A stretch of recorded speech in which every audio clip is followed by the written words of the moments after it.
ایک بزرگ فرماتے ہیں کہ میں نے حق تعالی شانہ سے دعا کی کہ مجھے قبرستان والوں کا حال دکھا دے۔ میں نے ایک رات کو دیکھا کہ گویا قیامت قائم ہو گئی اور لوگ اپنے قبروں سے نکلنے لگے۔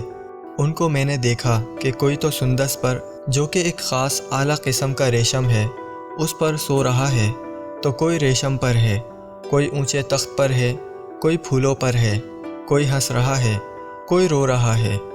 میں نے کہا، یا اللہ، اگر یہ سب ایک ہی حال میں ہوتے تو کیسا اچھا تھا۔ ایک شخص نے ان مردوں میں سے کہا کہ یہ اعمال کی تفاوت کی وجہ سے ہے۔ سندس والے تو اچھی عادتوں والے ہیں اور ریشم والے شہداء ہیں، اور پھولوں والے کثرت سے روزہ رکھنے والے ہیں، اور رونے والے گناہگار ہیں، اور اعلیٰ مراتب والے یعنی اونچے تخت والے وہ لوگ ہیں جو اللہ تعالی شانہ کی وجہ سے آپس میں محبت رکھتے تھے۔ ایک کفن چور تھا، وہ قبریں کھود کر کفن چرایا کرتا تھا۔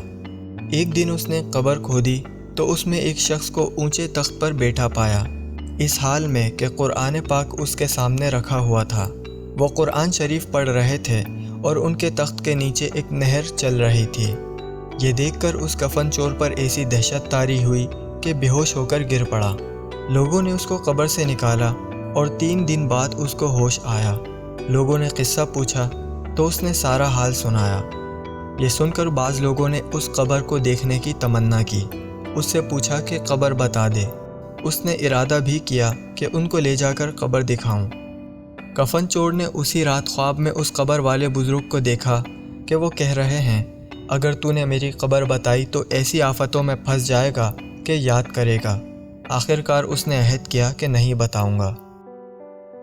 قبر میں عذاب کی وجہ سے میت کا چیخنا اور لوہے کے گرزوں سے اس کا مارا جانا۔ حضرت برا بن عازب رضی اللہ تعالیٰ عنہ کی ایک روایت میں ہے کہ رسول اللہ صلی اللہ علیہ وسلم نے ارشاد فرمایا کہ جب کافر جواب دیتا ہے کہ ہائے ہائے مجھے پتہ نہیں، تو آسمان سے منادی آواز دیتا ہے کہ اس نے جھوٹ کہا، اس کے نیچے آگ بچھا دو اور اسے آگ کا پہناوا پہنا دو، اور اس کے لیے دوزخ کا ایک دروازہ کھول دو۔ چنانچہ دروازہ کھول دیا جاتا ہے، جس کے ذریعے دوزخ کی تپش اور سخت گرم لو آتی رہتی ہے، اور اس کی قبر تنگ کر دی جاتی ہے، یہاں تک کہ اس کی پسلیاں ادھر سے ادھر ہو جاتی ہیں۔ پھر اس کو عذاب دینے کے لیے ایک عذاب دینے والا مقرر کر دیا جاتا ہے، جو اندھا اور بہرا ہوتا ہے۔ اس کے پاس لوہے کا گرز ہوتا ہے، جس کی حقیقت یہ ہے کہ اگر وہ پہاڑ پر مار دیا جائے تو پہاڑ ضرور مٹی ہو جائے۔ پھر آپ نے ارشاد فرمایا کہ اس کی گرز کو ایک مرتبہ مارتا ہے تو اس کی آواز کو انسان اور جنات کے علاوہ مشرق مغرب کے درمیان کی ساری مخلوق سنتی ہے۔ ایک مرتبہ مارنے سے وہ مٹی ہو جاتا ہے اور پھر روح لوٹا دی جاتی ہے۔ بخاری اور مسلم کی ایک روایت میں ہے کہ اس گرز کے مارے جانے سے وہ اس زور سے چیختا ہے کہ انسان اور جنات کے سوا اس کے قریب کی ہر چیز اس کی چیخو پکار سنتی ہے۔ یہاں یہ سوال پیدا ہوتا ہے کہ یہ بات دریافت طلب ہے کہ انسانوں اور جنات کو میت کے مارنے اور اس کے چیخنے کی آواز کیوں نہیں سنائی دیتی؟ تو اس کا جواب یہ ہے کہ انسانوں اور جنات کو عالم برزخ سے واسطہ پڑتا ہے۔ اگر ان کو عذاب قبر دکھا دیا جائے یا کانوں سے وہاں کی مصیبت زدوں کی چیخ و پکار کی آواز سنا دی جائے تو وہ ایمان لے آئیں گے اور نیک عمل کرنے لگیں گے۔ حالانکہ خدا کے ہاں ایمان بالغیب معتبر ہے۔ ایمان کا تقاضا یہ ہے کہ صرف رسول اللہ صلی اللہ علیہ وسلم کی بات سن کر مان لیں، چاہے سمجھ میں آئے یا نہ آئے۔ بہرحال آپ کی بات کو صحیح مانیں، اسی کو ایمان فرمایا گیا ہے۔ قرآن پاک میں ہے، ترجمہ: بلا شبہ جو لوگ اپنے رب سے بن دیکھے ڈرتے ہیں ان کے لیے مغفرت ہے اور بڑا اجر ہے۔ اگر دوزخ اور جنت اور برزخ کے حالات آنکھوں سے دکھا دیے جائیں تو پھر ایمان بالغیب نہ رہے اور سب مان لیں اور مومن ہو جائیں، مگر خدا کے یہاں آنکھوں سے دیکھے ہوئے پر ایمان لانا معتبر نہیں ہے۔ جب قیامت کو اٹھ کھڑے ہوں گے اور پھر جنت اور دوزخ آنکھ سے دیکھ لیں گے تو سبھی ایمان لے آئیں گے اور رسولوں کی باتوں کی تصدیق کر لیں گے، مگر اس وقت کا ایمان اور تصدیق معتبر نہیں ہے۔ انسانوں کو عذاب قبر کے نہ دکھانے اور اس کی آواز نہ سنانے میں یہ مصلحت بھی معلوم ہوتی ہے کہ انسان اس کو برداشت نہیں کر سکتے۔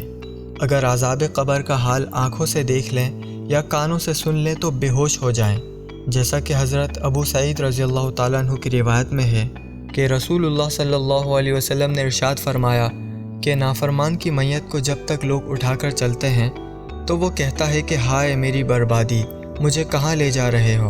اس کی آواز کو انسان کے سوا ہر چیز سنتی ہے، اور اگر انسان سن لے تو بے ہوش ہو جائے۔ البتہ خداوند عالم نے اپنے رسول صلی اللہ علیہ وسلم کو برزخ کی ہر چیز نہ صرف بتا دی بلکہ دکھا بھی دی، چونکہ آپ میں ان کو برداشت کا ظرف موجود تھا۔ حضرت ابو ایوب رضی اللہ تعالیٰ عنہ روایت کرتے ہیں کہ رسول خدا صلی اللہ علیہ وسلم ایک مرتبہ آفتاب غروب ہونے کے بعد مدینہ منورہ سے باہر تشریف لے گئے۔ آپ نے ایک آواز سنی جو بھیانک آواز تھی۔ اس کو سن کر فرمایا کہ یہودیوں کو ان کی قبروں میں عذاب ہو رہا ہے۔ حضرت زید بن ثابت رضی اللہ تعالیٰ عنہ فرماتے ہیں کہ رسول اللہ صلی اللہ علیہ وسلم ایک مرتبہ اپنے خچر پر سوار ہو کر قبیلہ بنو نجار کے ایک باغ میں تشریف لے جا رہے تھے، اور ہم بھی آپ کے ساتھ تھے کہ اچانک آپ کا خچر بدک گیا، اور ایسا بدکا کہ قریب تھا کہ آپ کو گرا دے۔ وہی 5 یا 6 قبریں تھیں۔ ان قبروں کے بارے میں آپ صلی اللہ علیہ وسلم نے دریافت فرمایا کہ ان قبر والوں کو کون جانتا ہے؟ ایک شخص نے عرض کیا کہ میں جانتا ہوں۔ آپ صلی اللہ علیہ وسلم نے دریافت فرمایا کہ یہ کب مرے تھے؟ صحابی نے عرض کیا کہ زمانہ شرک میں مرے تھے۔ آپ نے ارشاد فرمایا کہ انسان کو قبروں میں عذاب دیا جاتا ہے، سو اگر مجھے ڈر نہ ہوتا کہ تم آپس میں دفن کرنا چھوڑ دو گے تو خدا سے ضرور دعا کرتا کہ تم کو بھی ان قبروں کے عذاب کا کچھ حصہ سنا دے جیسے میں سن رہا ہوں۔ دوستوں، اگر آپ کو یہ ویڈیو اچھی لگی ہو تو اسے لائک کرتے ہوئے اپنے جان پہچان کے لوگوں کے ساتھ زیادہ سے زیادہ شیئر کیجیے، اور اسی طرح کی مزید معلوماتی ویڈیوز کے لیے UCS TV کو سبسکرائب کرتے ہوئے پاس میں موجود گھنٹی کے نشان کو ضرور دبا دیجیے۔